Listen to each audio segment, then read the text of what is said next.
Isa po siyang, maalagain na lola. Simula po kasi bata po kami, kami kami pong mga apo niya po kasi halos siya po lahat nag-aalaga nung mga bata pa lang po kami. Kaya gano'n po kami napamahal sa kanya.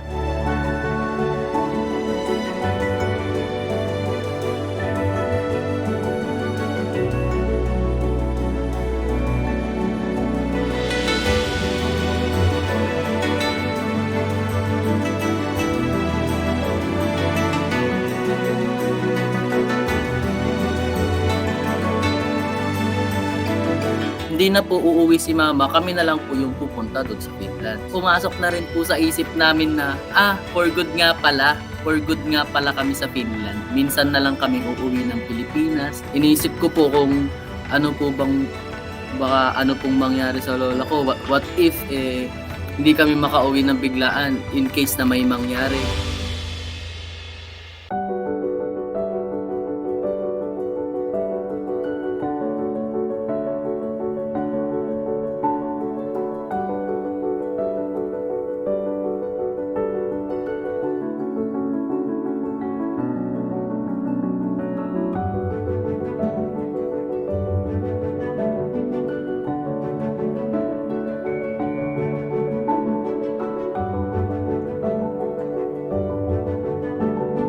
Mahal na mahal ka namin, Nay, kami mga apo mo. Sana hahaba pa yan, hahaba pa ang buhay niyo, Nay. Kaya magkikita't magkikita pa tayo. Dadalhin namin kayo dito.